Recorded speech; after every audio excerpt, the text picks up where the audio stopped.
Hello and thank you for joining us on the news on NTA International with me, Naja'atu Tijani. But first, the headlines. To Dutch people, everything in this country is huge, is big. It's absolutely clear that we have a lot to offer each other. President Muhammadu Buhari engages Dutch Prime Minister as the two leaders agree to deepen bilateral relations. President Muhammadu Buhari seeks National Assembly approval for NDDC 2019-2020 appropriation bill. People of Badagry, southwest Nigeria commend federal government's land border closure policy. And now the news in detail. Nigeria and the Kingdom of Netherlands have pledged to deepen and expand the highly beneficial relations between the two countries in critical economic sectors, especially trade, investment and security. This is contained in a communique issued after the high-level engagement between President Muhammadu Buhari and the visiting Prime Minister of the Netherlands, Mark Rutte. State House correspondent Adam Musambo has details. For the Dutch Prime Minister, Mark Rutte by President Muhammadu Buhari on his first official visit to Nigeria. After the exchange of pleasantries with their respective countries' delegations, comprising ministers and chief executive officers of some major companies, the two leaders retreated for talks on areas of common interest. Apart from reviewing the progress made regarding the implementation of the Memorandum of Understanding on Deepening Bilateral Relations signed in 2018 in The Hague, the two leaders described as welcoming the high levels of bilateral trade volumes as well as private sector investments. A communique signed by the Nigerian ambassador to the Kingdom of the Netherlands and the deputy head of mission of the Netherlands Embassy in Abuja noted the contribution of Dutch private businesses to the Nigerian economy. While Nigeria confirms its commitment towards continuing reforms for a conducive business and investment environment, the Netherlands pledges to continue assisting Nigeria for an increase in agricultural productivity, especially horticulture, seed, and sustainable palm oil production. To Dutch people, everything in this country is huge, is big. It's absolutely clear that we have a lot to offer each other. There are already strong economic ties between our countries. And I'm proud to say that the Netherlands is Nigeria's third biggest trading partner, as an exporter and as an importer of Nigerian products. And there's still a lot of room to expand our trade. The future of Dutch-Nigerian relations is full of opportunities. President Buhari and I will work hard to make sure that together we seize those opportunities. And I'm looking forward to that future together between the Netherlands and Nigeria. But can I also say that I look forward to working together with President Buhari, because we have really struck a relationship which I value highly. President Buhari and the Dutch Prime Minister Mark Rutte also discussed the challenging security situation in Nigeria, the fight against human trafficking and humanitarian issues, with Prime Minister Mark Rutte acknowledging the sustained efforts of Nigeria in the fight against insurgency as well as encountering violent extremism. He promised necessary support by the Kingdom of the Netherlands towards mitigating the impact of insecurity and displacement. For example, we discussed in 2018 at length, just to mention one issue, the Lake Chad question, and how can we work together. And we hosted a meeting in the Netherlands earlier this year on Lake Chad. And what can we do, let's say, in the immediate future? So separating it from the more structural solution. What can we do in the immediate future to use some of the Dutch expertise in terms of water? You know you have to call us when you have too much or not enough. If it is not clean or too clean, we can help you. And as the President was telling me, I think 30 million people, you mentioned, are depending on the lake itself and the economy coming out of it. So this is an important, just to mention one example of where we try to be helpful. The next round of consultations between Nigeria and the Kingdom of the Netherlands will hold in The Hague in 2020. From the State House, Adam Musambo, NTA News. And still on diplomatic ties, President Muhammadu Buhari says with the undisputed and favorable economic indices, Nigeria offers one of the highest returns on investment in the world. Speaking at a business lunch with the visiting Dutch Prime Minister, the president insisted that indeed Nigeria poses a very attractive investment destination. State House correspondent Adamu Sambo reports. Records show that Nigeria and the Kingdom of the Netherlands enjoy excellent trade relations that preceded formal diplomatic ties. Although the two countries are not at the same level of economic development, President Muhammadu Buhari said economic opportunities abound for collaboration and mutual benefits. Nigeria is the largest economy in Africa. Nigeria is the most populous country in Africa. We are moving up in World Bank Ease of Doing Business rating. We are tackling corruption and we are developing our infrastructure, power and transport, and modernizing our ports. He said with abundant natural resources, fertile land, affordable labor, and a huge market, there is no better place for investment than Nigeria, which he also said is making frantic efforts towards eliminating bottlenecks in the grid capacity of power supply for sustainable economic growth. Now is the opportune moment for Nigeria and the Netherlands to engage more concretely and collaborate more closely for our mutual economic benefit and sustainable development of our two countries. As we develop our infrastructure, our macroeconomic policies are being strengthened in order to guarantee economic stability. We are already good at working together. But what really unites the Nigerians and the Dutch is the ambition to always go that extra mile. And there are plenty of opportunities, whether it is in agri-food, energy, health, maritime technology, or another economic sectors. Prime Minister Mark Rutte, who is on a two-day visit to Nigeria, is accompanied by chief executive officers of Dutch multinationals currently operating in Nigeria with huge investment portfolios in, amongst others, agriculture, finance, as well as oil and gas sectors. One of the companies, Royal Friesland Campina, represented by its managing director, Ben Langard, signed a memorandum of understanding on dairy chain development with the Niger State government led by Governor Abubakar Sani Bello. We have a dairy development program where we help farmers to improve the quality and the quantity of the milk production.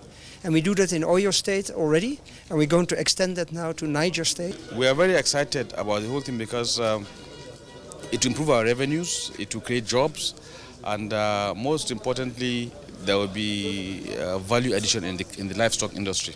So we at the ministry, we're going to look at this MOU and see how we can actually implement, and not just implement, but really practicalize the tenets contained in the MOU. The deal is expected to save for Nigeria about $1.2 billion from milk importation annually. From the State House, Adamu Sambo, NTA News.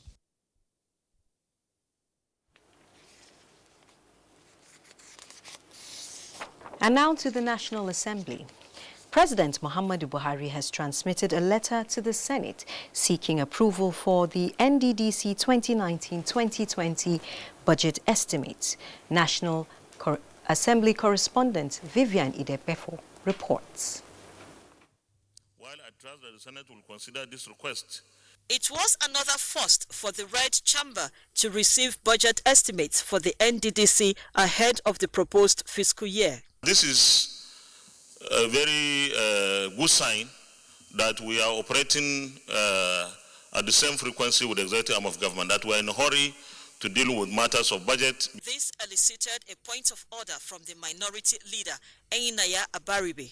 What it will mean is that the budget will go to the relevant committee of appropriation and the NDDC committee, and some person will come to defend the budget. Mr. President, I fear that we may run into a problem of delayed budget again. His point of order was sustained by the President of the Senate. Point of order. The Senate adopted a motion by Degi Execution of the brass Barakuma, who is now Deputy Governor-elect of Bayelsa State, on the need to revive the Brass LNG project in view of government's investment and its strategic role in the implementation of the energy agreement with the Russian government. The execution of the Brass LNG project had got the sum of about $1,200,000,000 as at 2011, covering early site works and maintenance. Since then, the project had remained moribund. Matters of urgent public importance on the need to curb electoral violence and that to eliminate violence against women were also adopted. The cases of rape of 2-week-old and 6-month-old babies or rape of 60 to 80 years old women clearly tells us this menace is more deeply rooted. The time has come for Nigeria to take a serious stance against violence, against rape, and especially during elections.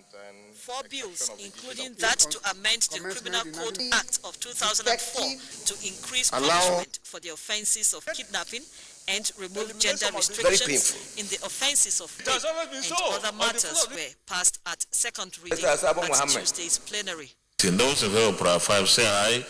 Those against say nay. The ayes have it.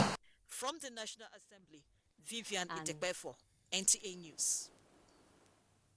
And still on legislative matters, the House of Representatives has resolved to investigate alleged security breach and violence during the November 16 governorship elections in Kogi and Bayelsa states. In Adopt National Assembly correspondent reports. The motion from Deputy Minority Leader Tobi Okechukwu elicited comments from House members. 66,241 police personnel were deployed for the elections. I believe that Nigerians will have the free choice to choose who they want to choose. The electorate has to ask whether his life will be secured going to the polling booth to cast his vote. House Speaker Femi Gbajabiamila made additional contributions to the prayers of the motion, which were subsequently adopted. There shall be no reference to any political party in the report, so that such is not used against whether it's PDP or APC in court, and we allow the courts to do their work. Also adopted during plenary was a call from Representative Roland Igbapa urging investigations on oil spillage in Delta State, which led to fire outbreak, and a motion from Moraino Ajibola seeking the provision of relief materials to victims of fire disaster at a market in Ibadan and Unipe along the Lagos-Ibadan Expressway. The cause of the fire at Akperi Market is yet to be determined, but eyewitnesses said that the fire started around 12 midnight, whilst that of at Unipe occurred in broad daylight at about 3 p.m. Representative Nolim Naji, in a motion supported by House members, urged government to make funds available to FEMA to carry out maintenance work on roads across the 6 geopolitical zones of the country, while the motion tabled by Kasimu Bello Megari on the need to relocate the correctional center in Jalingo was also adopted.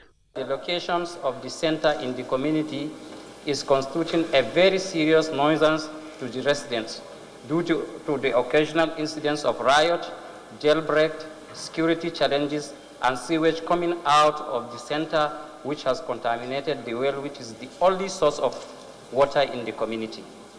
Plenary featured the passage of 2 bills at second reading, namely a bill for an act to establish Federal College of Agriculture Malumfashi in Katsina State and a bill for an act to establish Federal College of Education Ilaorangu in Osun State.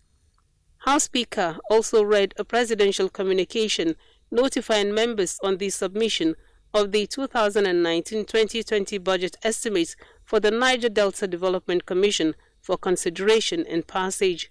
From the National Assembly, Lami Ali, NTA News. And now to election matters.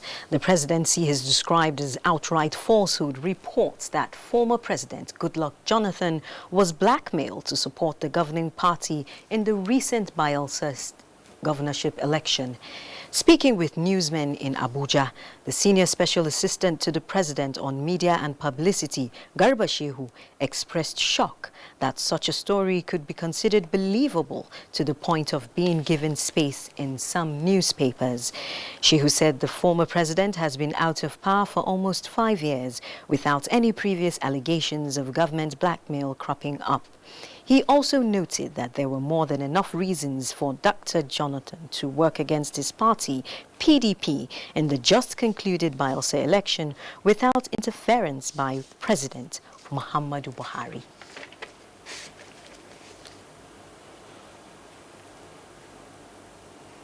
You're watching the news on NTA International. It's time for a break. The news continues shortly after. The Honorable Minister, Federal Ministry of Labour and Employment, Senator Dr. Chris Nwabweze Ngige, cordially invites the general public to the 18th National Productivity Day celebration and conferment of National Productivity Order of Merit, NPOM Award. Theme: Productivity for National Re-Engineering, Security and Growth.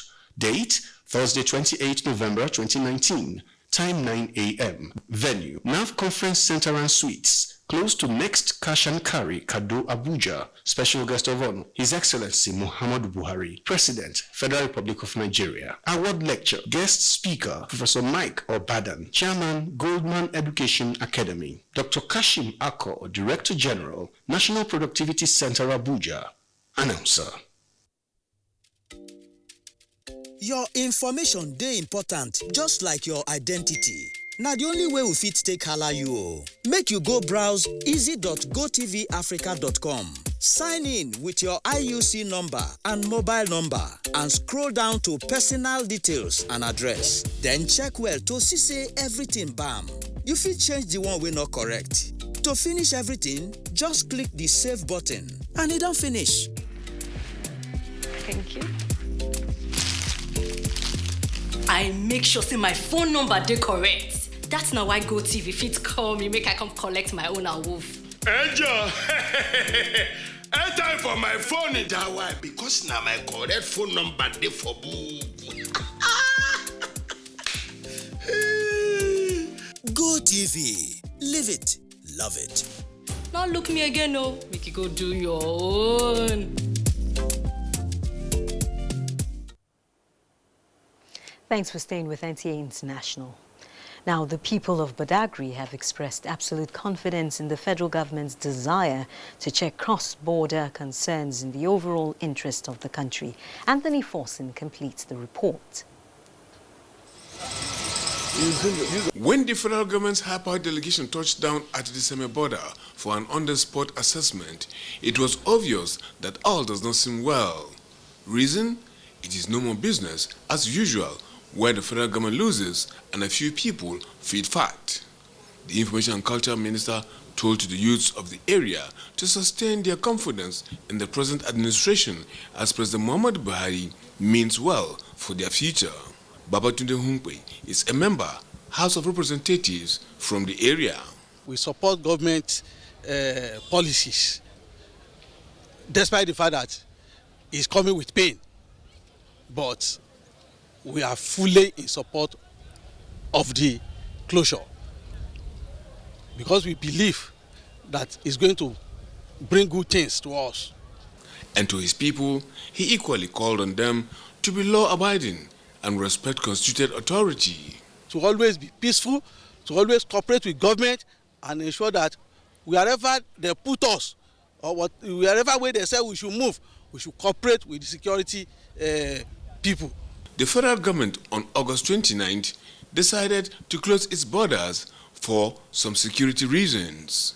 From the Seme Border Control Post, Anthony Forson, NTA News.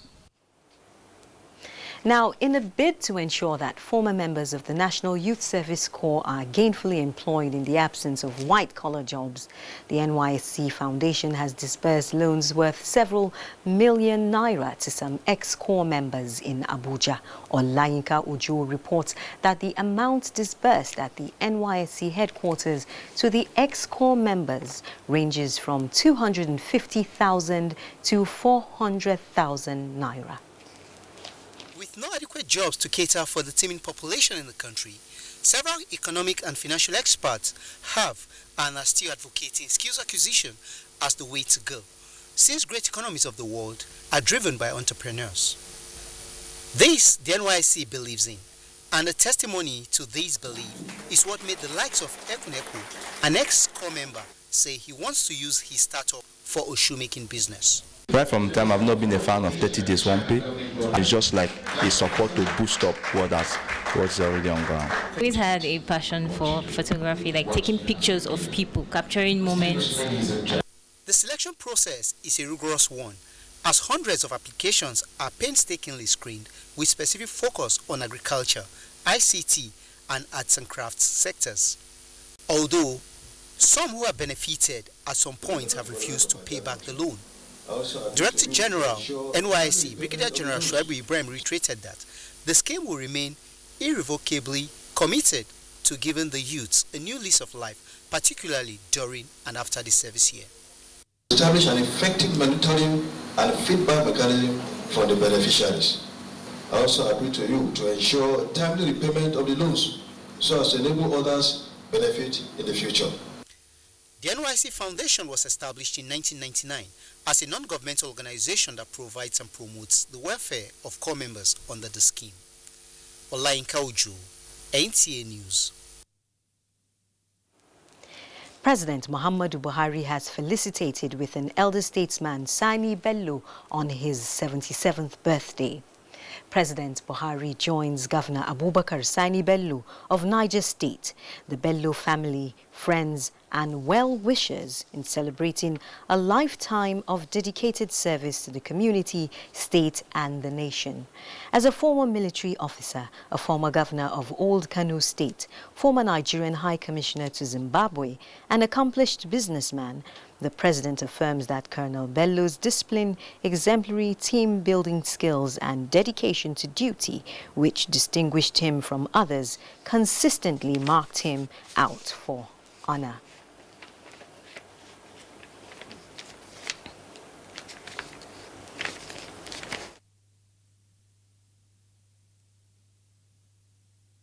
ECOWAS Election Observation Mission in Guinea-Bissau believes that the country will soon have a president who is truly the wish of the people. This is part of the preliminary declaration of the mission following the November 24 presidential election. The ECOWAS mission commends the electoral body and security agencies, including ECOMIB, for what it describes as a peaceful election. It urges the candidates to accept the result of the election.